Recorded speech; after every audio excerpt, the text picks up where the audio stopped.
Hello everyone. Welcome to the second episode of What is Wrong in Manipur. Brought to you by the Frontier Manipur in association with Tana Innovations. Today we dive into the critical developments since Manipur's governor A.K. Bhala issued a 7-day ultimatum for surrendering the looted and the other illegal weapons. The clock had seemingly run out, but following requests from both Meitei and Kuki sides, the governor has extended the deadline till March 6, 2025. Now, what unfolded in these last 7 days? Let's break it down. First, the biggest headline on Thursday last was Governor A.K. Bhala's appeal saw a remarkable response, especially from the Arambai Tengo. They handed over around 246 weapons of different makes and thousands of rounds of assorted ammunitions and other warlike stores. A total of 307 weapons were surrendered across Manipur on the final day alone, that is 27 February. Now, the total number of recovered arms is pegged at 705 from the day the governor A.K. Bhala announced the ultimatum. The governor also warned that extensive operations will be conducted by the police and the other security forces after March 6th. Here I would like to add in that the Ministry of Home Affairs in November last 2024 reimposed the AFSPA, the Armed Forces Special Powers Act, declaring 6 police stations limit in 5 districts of the valley and in all the 10 hill districts of Manipur. That is due to the wake of the ongoing ethnic violence. This act, as people are aware, gives unbridled powers to the security forces to conduct operations the way they choose, and a person can be arrested or even shot on suspicion. The reimposition of AFSPA will be effective till March 31st. And we can mention here that Manipur has a record of 1528 fake encounters, and many cases are still pending in the Supreme Court. Since the announcement of the appeal and the stipulated time by the governor, tensions had simmered, and they are still simmering. The All Manipur Bar Association, an apex body of lawyers, staged a sit-in protest demanding an extension of the arms surrender deadline and urging Kuki Joe groups under the suspension of operations to return to designated camps. Their message to the governor: no arrest of village volunteers until terms are met. So there were a few terms and other demands that the lawyer fraternity, at least the members of the All Manipur Bar Association, had given to the governor. And but one of the demands was that the ultimatum, which expired on last 27th February, has now been extended till March 6, 2025. Interestingly, the crackdown wasn't just limited to weapons alone. Very high-end vehicles, stolen vehicles, used for extortion and the crimes against women, they were seized. And let me tell you that these vehicles are top-class vehicles, which includes Toyota Fortuners, 3 of them, a Mahindra Thar Tata Safari, etc.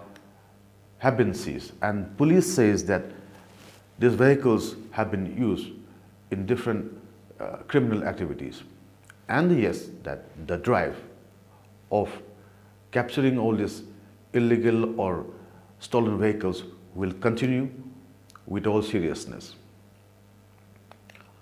Our sources say that many stolen vehicles from North India are being brought to the state by individuals who are involved in this stolen vehicles racket.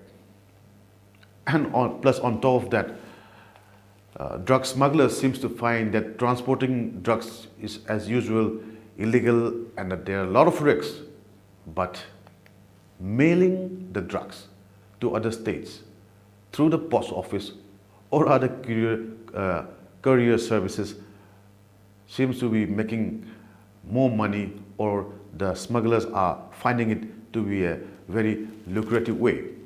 And in this connection, a 27-year-old individual was caught with 3 kgs of ganja while he was trying to mail it in the courier services. Is it another blow to drug trafficking, or is it just the tip of the iceberg? Remains to be seen. Now in the past week, we have seen that police has been active, and in the last 2 years, we have seen that there has been a significant breakdown of law and order. But now, in the last week, there has been so many arrests made of so many insurgent groups. Many weapons have been seized and recovered, and there were threats made out to the police saying that they might get seriously injured or they may be attacked on if they continue to make arrests. This was a viral video, and the person who made the video belonging to a militant group called the KCP City Maite. 2 of them were held for threatening the Manipur police commandos. So the police acted swiftly, and those who threatened the police were arrested in record time. And another case which was very significant was a murder of a 19-year-old individual who happened on February 10th in broad daylight. This 19-year-old Malemnganba Maite was shot down in cold blood in Imphal East, Moirangkampu area. This gruesome incident provoked the public, and the justice was demanded.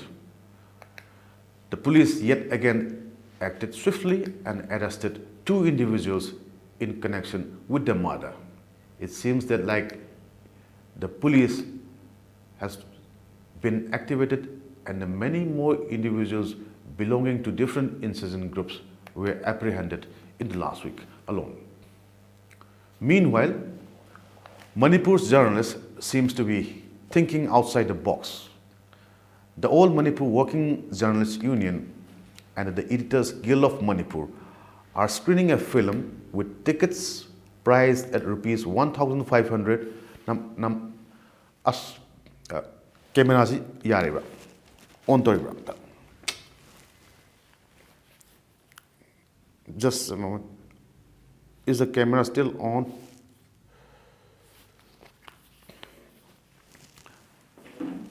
This is another issue which we are facing right now in Manipur. Is frequent power cuts are happening in the state every day, and we have got a prepaid connection from the northeast grid.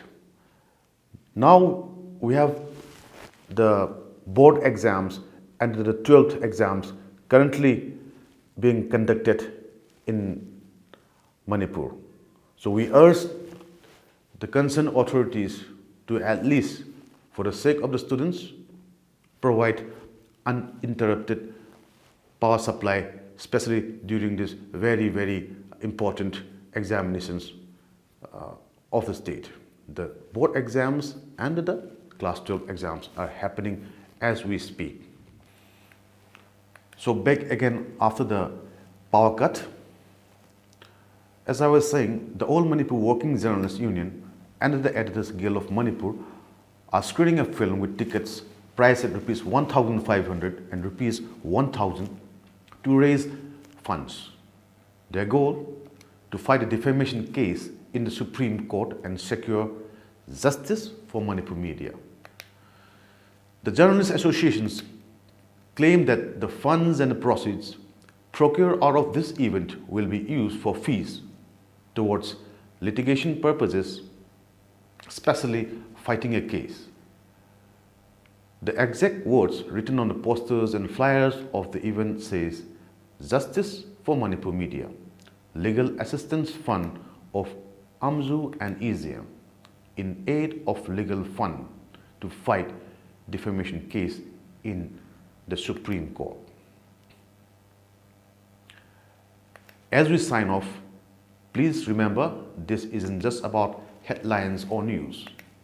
It's about lives, justice, and Manipur's future. If you have thoughts and ideas, please drop them below. Please do not like and subscribe unless you feel that we deserve it. Our mission to show you what's wrong in Manipur, unfiltered and unblinking. Stay informed, stay engaged. Bye for now. This is Paul Zauba for the Frontier Manipur.